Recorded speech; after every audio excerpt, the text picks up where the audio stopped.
Welcome to Dads and Dollars podcast with your host, Stanley Funches, certified financial planner, business owner, author, speaker, and father of three. Listen as Stanley shares his valuable insights around fatherhood and finances gained from over 20 plus years of experience. You'll hear stories, lessons learned, and the ups and downs he and his guests have encountered on their journeys as fathers, professionals, and business owners. These shared lessons will help provide you a path for financial independence while celebrating the challenges of being a dad. Thank you for joining the conversation.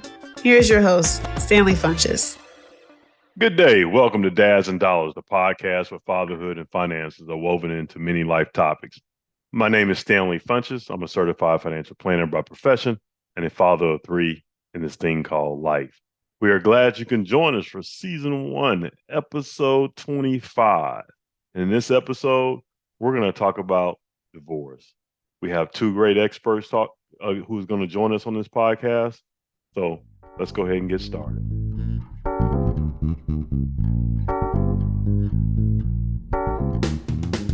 All right, everyone. We want to welcome today to Dads and Dollars our guests, Diane Gardner and Kristin Afelumo. How are you guys doing today? Good, Stanley. It's good to be with you. Really great. Glad to be here.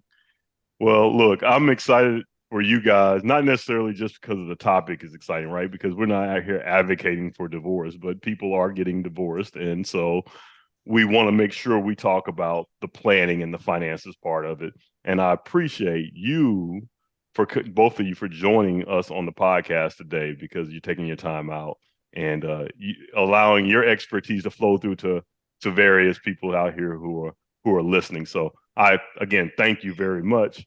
And so I really want you guys to start off. If you just, tell the audience about yourself, tell our listeners. Maybe start with you, Diane. Tell them about your practice and where you live. Okay, sure. Well, Diane Gardner, Stanley mentioned, I am located in Western Pennsylvania, about an hour and a half north of Pittsburgh. I've been an independent advisor partnering with LPL for 13 years. Also a certified financial planner and certified divorce financial analyst, hence why I'm part of the show today. So hopefully you'll find some good information. Hopefully don't have to ever get divorced, but if so, or if you're going through the process, hopefully there'll be some good information to assist you. So looking forward to the conversation. Kristin? I was going to say, I'll jump in. I'm Kristin Afelumo. I'm also affiliated with LPL. I own a practice called Her Planning. It's 100% virtual since 2018. Invite me out for drinks, but not for a client meeting. I am a CDFA as well. I also have a certification in family business. Mostly I work with women or the female person in the relationship. So happy to chat more about divorce and also about kind of relationship dynamics as well. Yeah, for sure. Even though this podcast is Dads and Dollars, right? We have a lot of female listeners, a lot of young people listening. So we definitely want to talk about the relationship aspect of divorce and how you guys see those dynamics as well. So each of you are CDFAs, right? And can you explain that designation a little bit more? Maybe Kristin, you want to jump in and kind of what this designation means to you and how you used it? So I like to tell clients that we all come out kind of generalist, and then we choose a specialty based on, I'll end up telling you why I chose mine at some point, I think, but just based on either interest or needs of clients. And I just found that I was getting referred to clients a lot who were going through divorce, and I wanted to understand what blind spots I had and just what I didn't know about divorce as it relates to financial planning.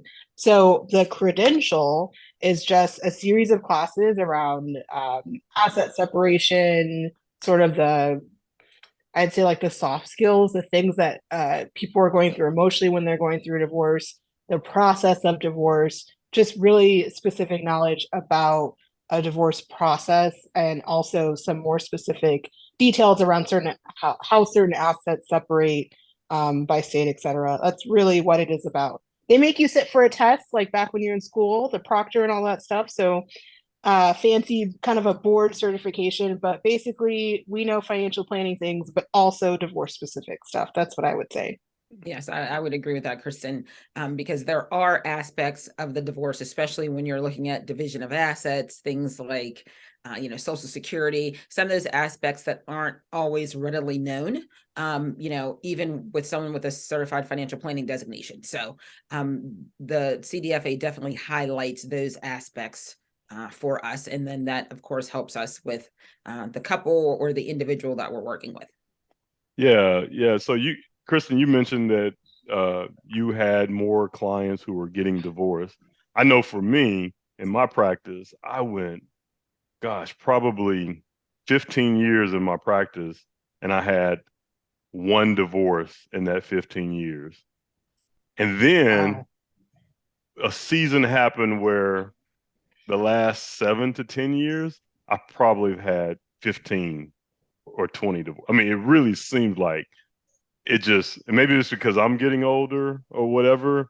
And so my client base is getting older, but it just seemed like it's just such a turn in the dynamics and relationships today.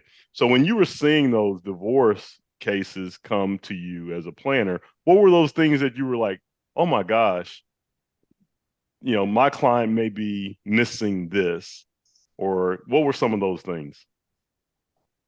So, the number one brightest light bulb that goes off on a reoccurring basis for me work is that attorneys do not get any training in finance. They have no financial planning background. Yet, when you think about getting a divorce, most people's first thought is, I need to find an attorney to represent me. And their job is to understand the law and how to separate you from your spouse legally, and they can even put things in your divorce decree. And that was probably my first either divorce decree or divorce settlement, depending on where you live. That was one of the first things I think I sort of stumbled across. Is I'd bring on a new client who would show me her divorce decree, and it would say that she was supposed to get, for example, 50% of her ex-husband's 401k, but it had not happened yet because there wasn't enough specificity in her documents about, for example, the account number, which 401k, how, as of what date was she supposed to have the 401k, meaning the balance then versus now is different. Was she supposed to get it plus or minus gains or losses? Is there a tax consequence to her, to him? Is it net? Like, there was just I found that the documents left so many questions unanswered. And the client was like, I don't know, my attorney told me this was fine. And so there's just such a lack of clarity. And there's a lot of people that do divorce work who just don't know what they don't know about the money side of it. And so that was like kind of my first sort of entry into starting to work with divorce. It's extremely interesting. What about you, Diane? Yes. And for me, I was starting to see, similar to you, Stanley, more divorces within my client mix, and things not being necessarily divided, fairly. Equitable does not mean equal. So just because someone says, oh, you're going to get 50% of something doesn't necessarily mean that it's going to be what's best for you. And the clients really weren't understanding what they were getting. So, just because you got the house, that's fine. But if you can't afford the house, now we're into another scenario where there's more financial strain, there's more stress, there's more worry, when you probably shouldn't have even agreed to that. So trying to make sure that the clients really understand what they're signing and what they're actually getting, and is that what they want, and is it fair? So that's where I started thinking, there's probably some areas that I need to brush up on. And that's when I found the divorce financial analyst designation. Oh, wow. So it's good stuff. So this is how you probably got into divorce planning, is your clients were, you were seeing it in your client base, and Right. you wanted to be a better planner for them, for people going through that experience. Yeah, very interesting. So when do people come to you now specifically for your CDFA designation and for divorce planning? Do you get recommendations from people? I have, yes. And people are, of course, a lot more savvy, so people are, when they're thinking about divorce, they're starting to do some online research, and that's usually when they'll find a CDFA. Most of the material that you're going to read talks about, when to engage in CDFA. It's not after your divorce. It's at the beginning of your divorce to help you navigate the finances, because let's face it, it's a very emotional time, right? You're not always thinking rationally when you're going through a divorce, because there's a lot of feelings. Sometimes there's hurt feelings. There's sometimes children involved. So you can't always see your path clear as a person going through the divorce. And so I like to think of myself as, the objective person who's sitting down with you, trying to help you make the best decisions, because those decisions that you're making are going to affect you down the road. It's not just, okay, the divorce is final, now I'm done. That's not the way it works. So, if you make the wrong decision, it could have a lasting impact on you financially. Yeah. So when you guys get people that call in, what are some of those value proposition? Everybody say, hey, what value you bring to CDFA as a CDFA to the divorce process? And Kristin, you mentioned the process earlier. So what would you say would be the value that you guys bring to the table as a CDFA? It's such a hard question because it's so different for every client, and also depending on where they are in the process. As Diane said, I'd love to have a conversation with the client well before they've started the process, around the time they've chosen an attorney, sometimes even sooner, because some attorneys work better with me than others. But I think it starts with, just like the regular financial planning process, clearly defining goals for the divorce, because sometimes we have an emotional fixation with, like, I must have the house, but you can't afford the house, and you don't know you can't afford the house. You just know you want it because you deserve it, quote unquote. So it's coming up with realistic goals and expectations for an outcome of the process. It's understanding your cash flow after the divorce versus what's happening now, what your lifestyle will be like after, and sort of putting a number to that so that you understand what to ask for. It's understanding all the assets on the balance sheet and finding value in things that you don't think are valuable. For example, a business that you two are maybe worked in the length of your marriage, and it's maybe the business is dissolving. I'm working on a case like that right now, and you were like, well, we're just going to close the business, that's it. It's someone just have a second set of eyes and to provide you with options that you did not know existed. And I spend a lot of time just saying, what about if you did XYZ? And that's sort of the art of what we do and the value that we can add. Yeah. So I mean, I think that's so valuable, especially like people who do own businesses or have assets that are not traditional just to house or retirement plan, right? They may have different things that they have, and they have to figure out how to split those. I mean, pensions for one thing. How do you address those type of assets? So I can see how that would be very, very different. And just look at my own personal experience. I can tell you the attorneys on both sides didn't have any understanding of what those things were, pensions and business, and how they work. So I think that those are very great points. So what are some of the common mistakes that you see individuals making when they're like, so let's say somebody didn't come to you initially, right? So they're in the middle of the process, right? And they have an attorney already, and you guys probably already have examples of coming through your head right now. They came to you and everything looks a mess, right? But they're not done with the process yet. So give us some examples of people who are going through it, but pick you guys in the middle, or you guys see them in the middle of the process.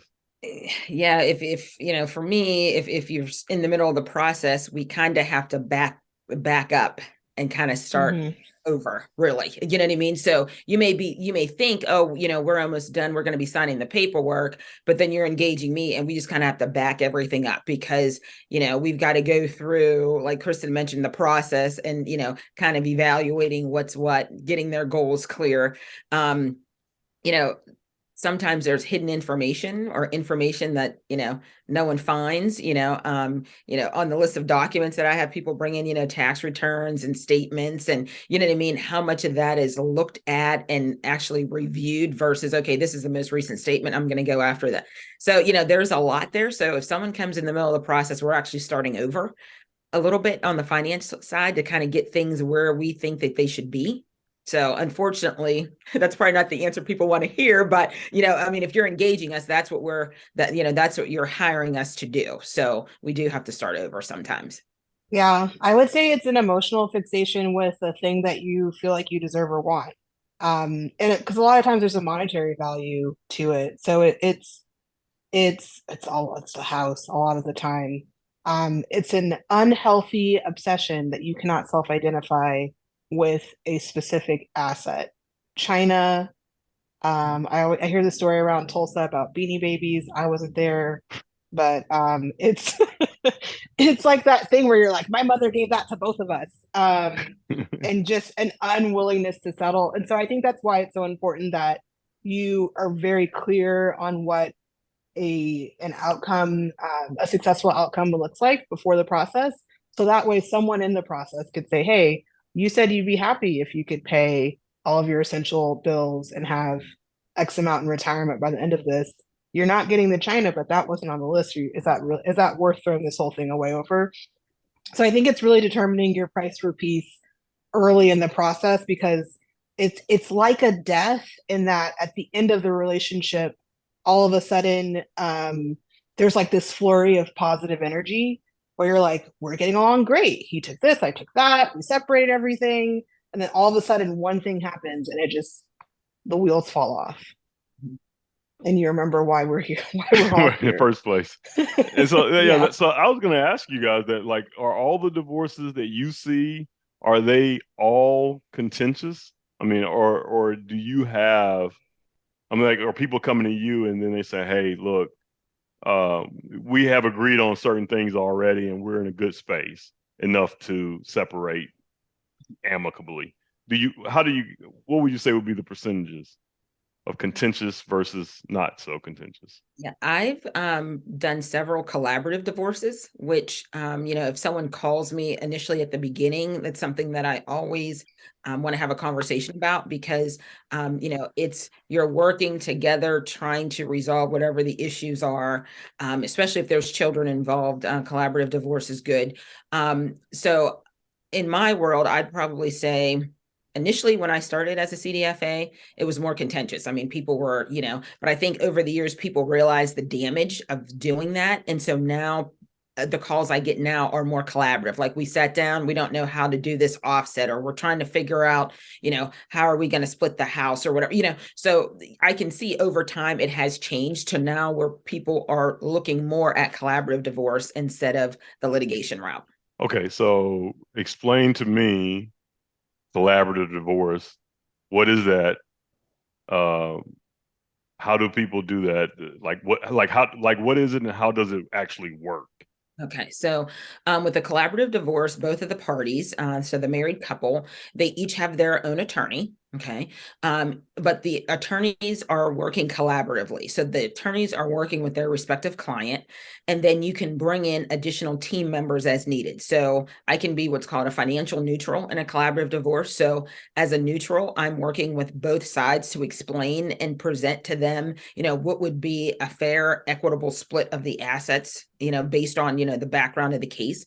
You can also bring in a child specialist if needed to work out custody. So everyone is at the table working together, not necessarily all at the same time. So, for example, if the couple is talking about custody, I don't need to be at that meeting.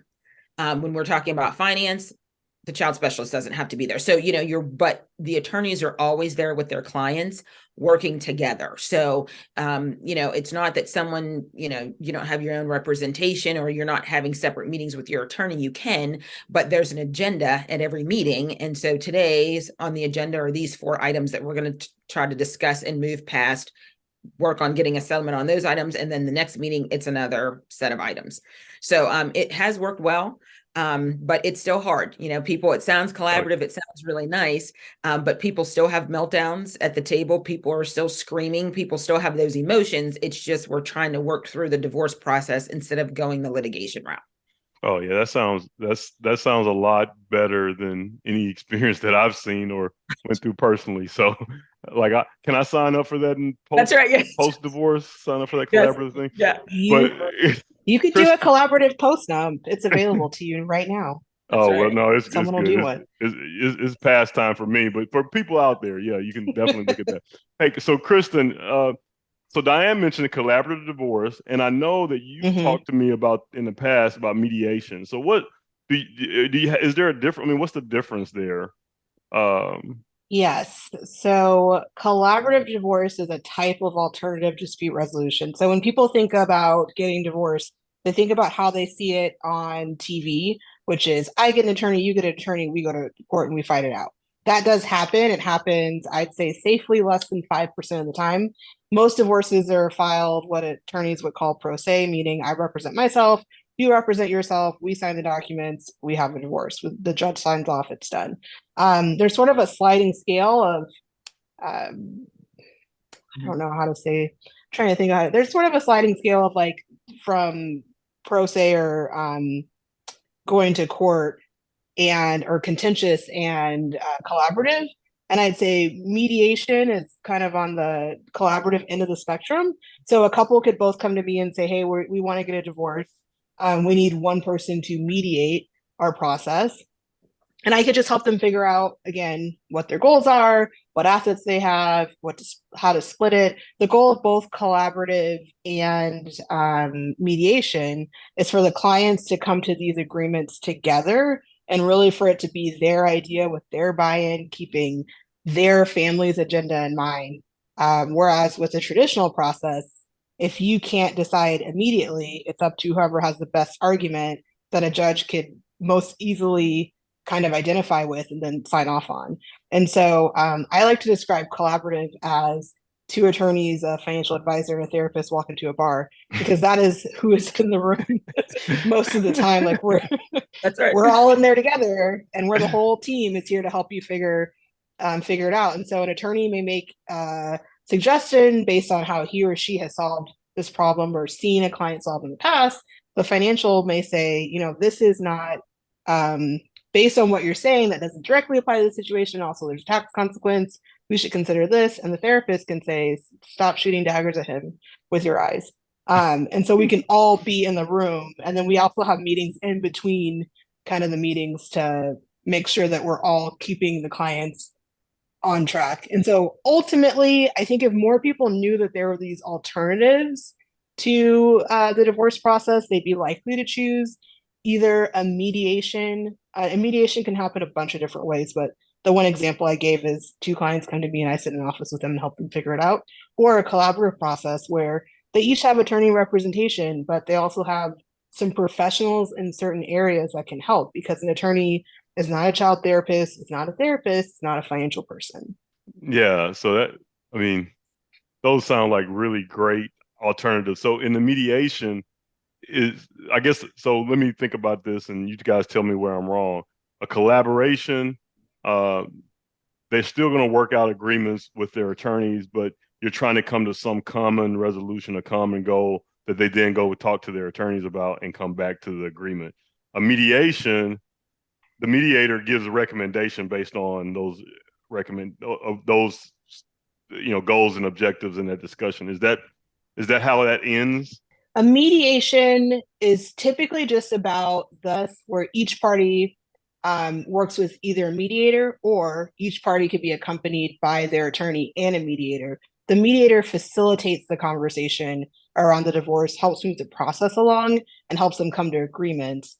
But the parties have typically agreed that this won't get contentious, that we're not here to fight, we're here to peacefully as possibly dissolve. There's a step in between there that's arbitration, very similar to mediation, except the person in kind of the mediator seat gets to decide. The arbitrator is like kind of the judge. Okay. And then in collaborative, I think why collaborative is different is because you have all those professionals.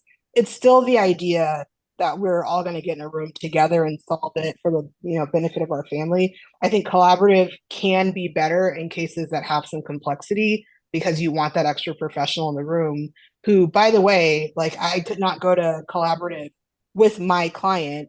And so that financial neutral, it really is a neutral party that has not worked with those people in the past and won't work with them in the future. Same with a therapist. So it's a fresh slate of professionals that are looking at your situation from a third party We're just providing the information and helping you get to the best end result. So this also seems like that what you guys are talking about, any good attorneys should bring this up to their clients as well, right? Hey, you said it, not us. Yes, that's the hope. But there Right. are some attorneys that don't really believe in collaborative practice. So usually there are collaborative groups that can look up and find a collaborative group in your area, because not all attorneys are trained in collaborative. Some of them do not believe in it. So you have to find that group of collaborative professionals and then work within that group, because then they understand the principles that we were trained on and what the end goal is, versus someone walking, litigation attorney walking in, they're going to be like, this is ridiculous. I'm not sitting down and talking about anything. So there can be some pushback there. So it has something you have to seek out. Okay. So for all of the listeners who are, maybe experiencing divorce or looking to go through a divorce, then look, we're going to tell you at Dads and Dollars, we're recommending the collaborative process. So find you that group. So, all right. So both of you, if I think about divorce, you think about, I guess in the I don't know the proper term for it, but how people typically think of marriage, I guess, man and woman, husband and wife, or, even same sex, right? You still have issues. J. Anthony Brown on Tom Joyner show used to say same sex, same problems. Like, even if it's the same sex, relationship, they're going to have the same problems. But are there any differences amongst, male, female when it comes to divorce, and what you guys have seen as far as attitudes, needs, desires, wants?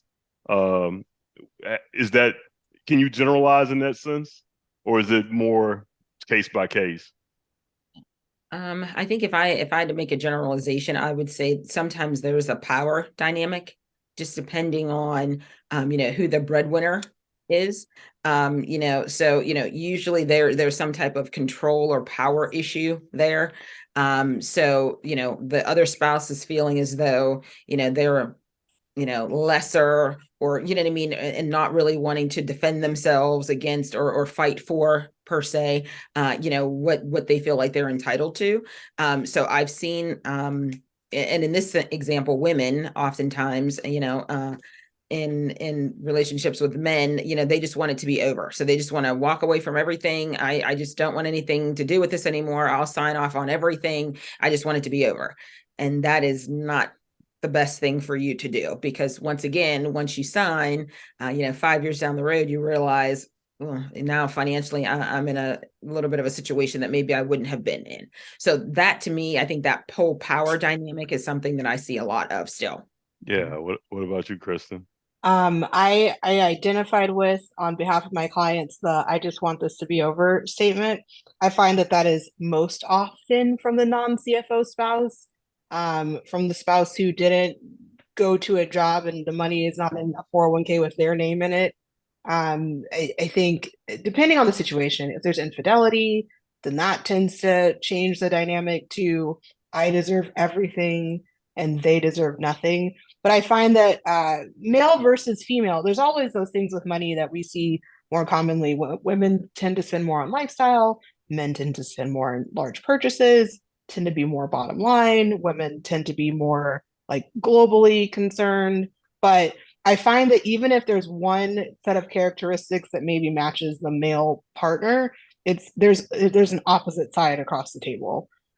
That's why y'all loved each other, because it's just so there. Even if it's maybe not male or female, but there's one, and then there's a spender, then there's a saver. There's a luxury like lifestyle, and then there's I make one purchase once a year that's $10,000. There's always that kind of balance. Yeah.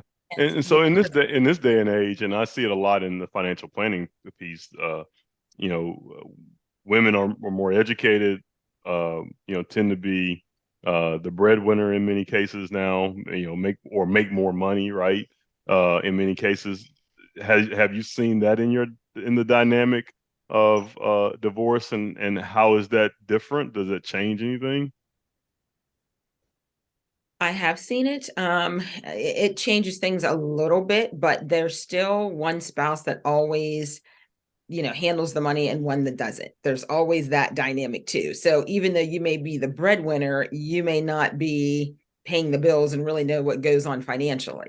So that's so they don't necessarily always go together, which is interesting because you would think, if you're the breadwinner, you would be more attuned, but sometimes they're not. So yeah, it's every case is different, and they're all interesting. They all have their different nuances that you kind of have to work through. So what I'm hearing you say is that it's not necessarily the gender of the person, is more of their behavior, their mindset, their personality, and that provides this dynamic, and that could be fluid among different genders. Right. Mm-hmm. So my generalization just shouldn't have been a generalization at all. I shouldn't even went We needed there. to talk about it. But I think We people didn't have say those that. preconceived notions, right? I think that, Right. and I think that they have that. I mean, and even attorneys can come in with that bias, right? Coming into a divorce, which may impact. So you have to go in with a different mindset. So you guys have talked about in the process of your hope and desires that somebody comes in and they realize they want to get divorced, and they come and seek you guys in conjunction with or before getting their attorney. What does that look like afterwards? Like, not, and I know it's a lot of pieces there, but if you can give me like 4 or 5 things that after they come in and hire you at the beginning of the process, because you guys feel like that's the best time, what can they expect, and what should they expect in the divorce process? If you give like 4 points. I guess my 4 points would be, they can expect to, gather a lot of documents, and we're going to be stepping through and analyzing a lot of information. We're going to be setting, like Kristin mentioned, setting up whatever their specific goals are for the divorce, how they want to end, trying to help them navigate and negotiate. Because we're not oftentimes meeting with them and their attorney. So they're meeting with me, then they're going back to the attorney, and then they're coming back. You know what I mean? So just making sure that they have a clear understanding of, what they're asking for, and, being able to understand, what the attorney then in turn is telling them, or what their other information they're receiving from the other attorney. And I think the last thing would be education. There's going to be a lot of education that we're going to give them, so that, because knowledge is key, right? So the more you know and understand, then the more you're going to be able to get yourself through the process.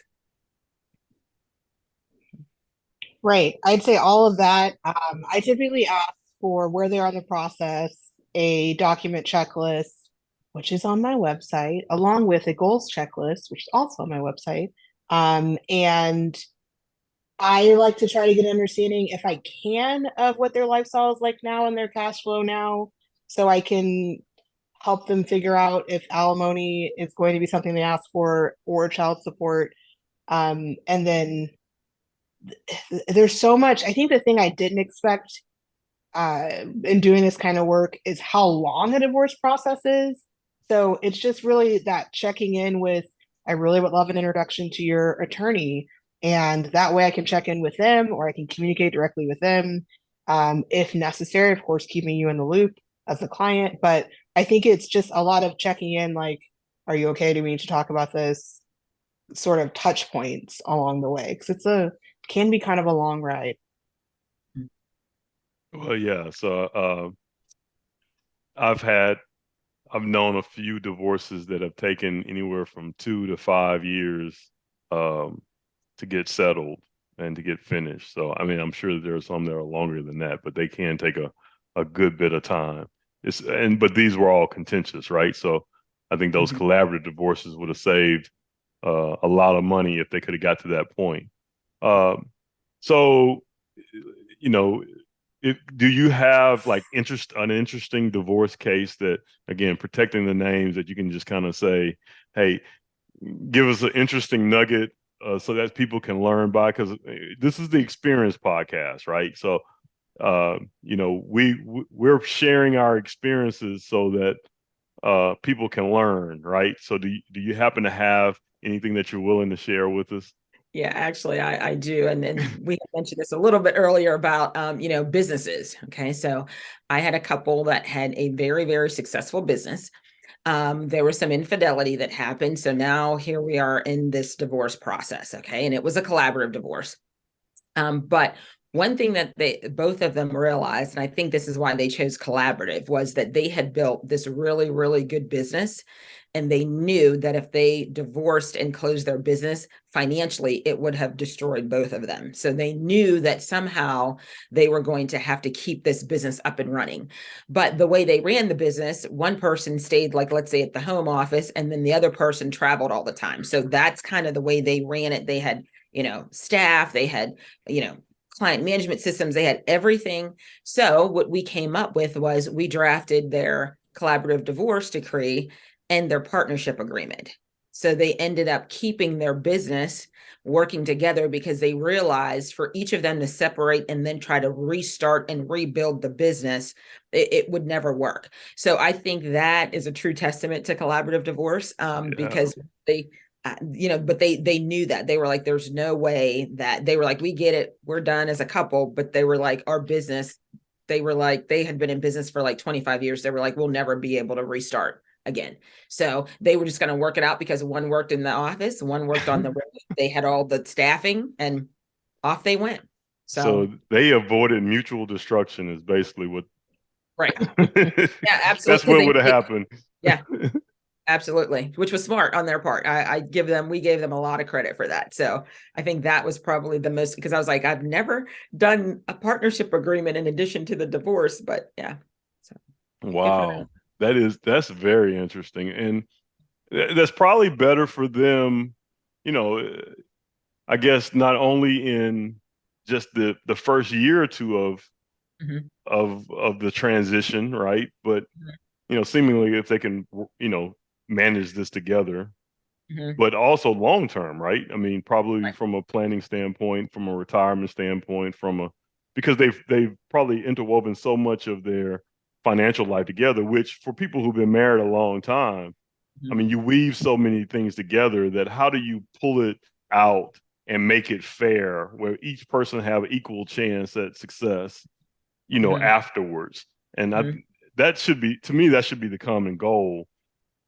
But that's not always the case. Right. Exactly. And so their goal was, once we were finished with the divorce, they were saying that they wanted to work till age X, and then they were going to look to like sell the business or something like that, and then split so they didn't lose sight of that, because that would have been very, very costly for them, I think. Wow. All right, Kristin, you got a story to top that one? I really don't think I have anything that sexy, and that's the thing. I would say I'm working on a case right now that also involves infidelity and a business owner. And I think, and he's at the end of his career. And I think probably the most interesting feedback I gave during the case is that his business could have a value.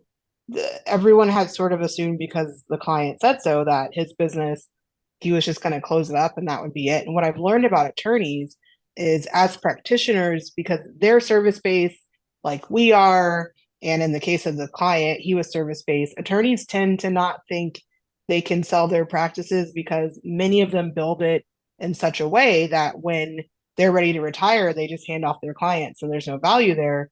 So I think a lot of them see service-based businesses as unvaluable because many of them have built their practices that way. And so I made the suggestion, and it could have been, depending on the valuation we gave it, could have been another $400,000 to add to the marital asset list. A series of events, not a lot of movement, not a lot of motivation, I think, on the part of the client to make that happen. But based on understanding the type of work he does and what his client list was like, that list and his kind of working with the next company that came to take care of that list, that was a valuable asset. And so I think a lot of our value as advisors is understanding what assets are valuable beyond what you think of them. Like I book all of the travel for me and my husband. It is all of the points are in my name. Those points have a value. and I might not be able to give him half of the points because Bonvoy won't allow it. But it is a bargaining chip to say, hey, I have $10,000 worth of points. I need $5,000 back somewhere else. So I think it's that it's just our ability to be creative. And to Stanley's point, which he brought up, it really is, the collaborative process can go faster. I think a lot of the pushback is, I'm paying $1,000 an hour worth of fees in a meeting because I have all y'all there, but we could probably knock this out in 3 to 5 meetings over 5 or 6 months. Whereas I feel like the average divorce that's contentious is just like back and forth emails. We had to push this meeting, and it just goes on for literally years. And so I think that's really the beauty of having all the professionals in the room, is that you don't have to, your attorney's not constantly giving you homework and saying, I don't know, back to your advisor, then you're getting on my schedule, then you're getting on a business valuator schedule. Like, it's just all the scheduling, all the minutia, and the court dates that just sort of drag on. So if I could say anything about collaborative, it can get you through the process a bit faster and with a little bit more sanity. Right. But to your point, Kristin, it's not cheap. Sometimes people think, oh, we're going to go collaborative. So, like, it's still costly. It's not free. Yeah, it's not free. However, to Kristin's point, oftentimes it's not a 2 to 5 year process, Dan, like you were talking about. You know what I mean? Most collaborative divorces close within a year in most cases, you know what I mean? Unless there's something really that, you can't work out or can't get past. Right. Well, from personal experience and experience that I've seen my clients go through, from what you guys are explaining to me, is really like, it's going to be expensive anyway. You got to go into divorce. If you have any type of disagreements, it's going to cost you if you can't resolve those disagreements. It sounds like the collaborative, instead of just paying one attorney or law firm all the money, you're now paying people who are experts in certain areas. And so the cost may be more concentrated in one place, but it's going to be spread out. So I think your bottom line figure, because if it's concentrated, it's going to take a longer time. The attorney doesn't have the incentive to close this out, right? Because they make money as long as this thing goes.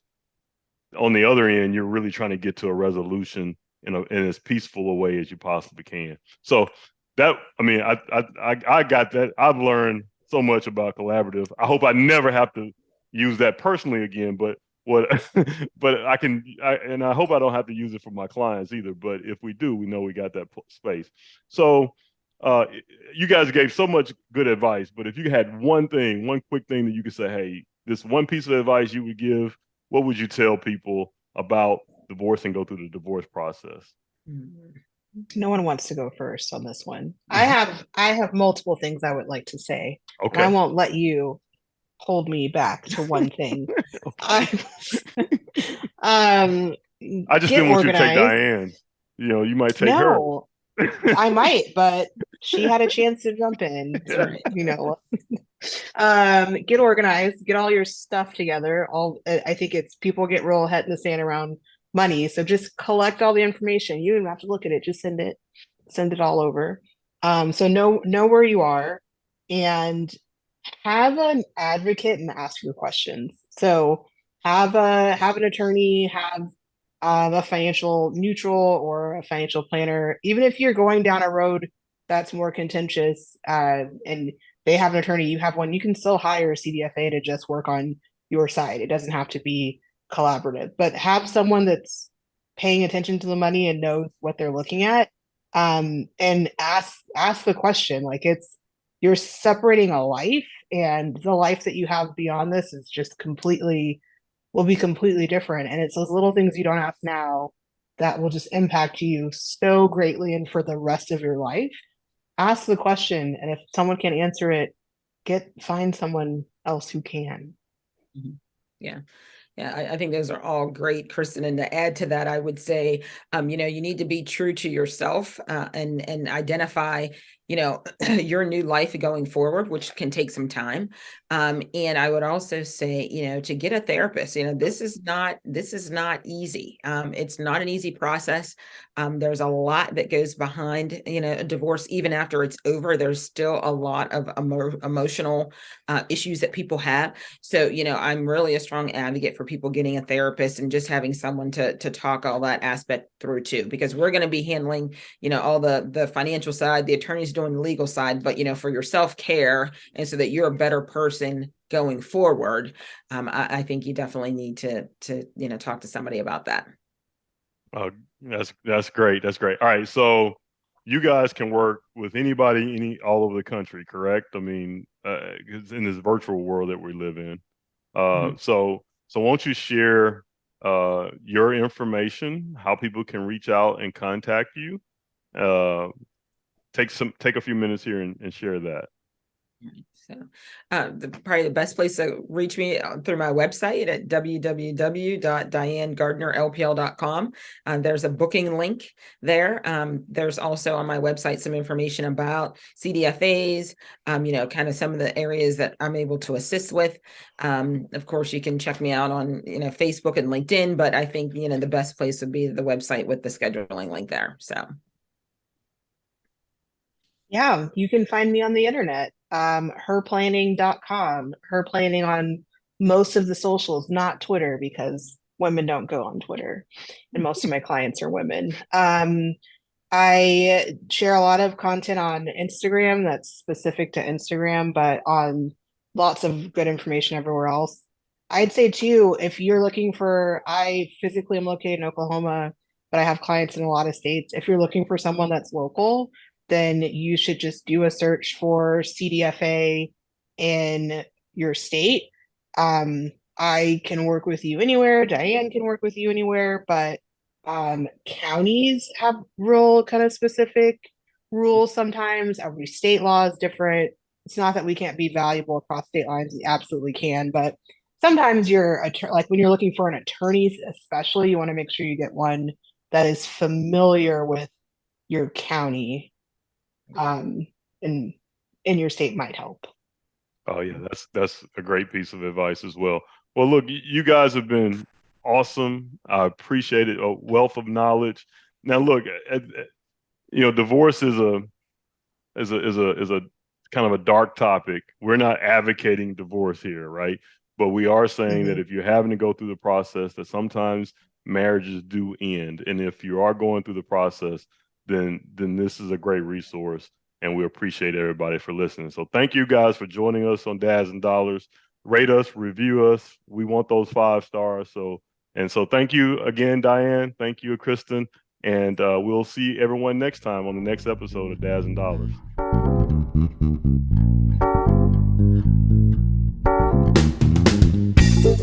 Thank you for joining us for this episode of Dads and Dollars.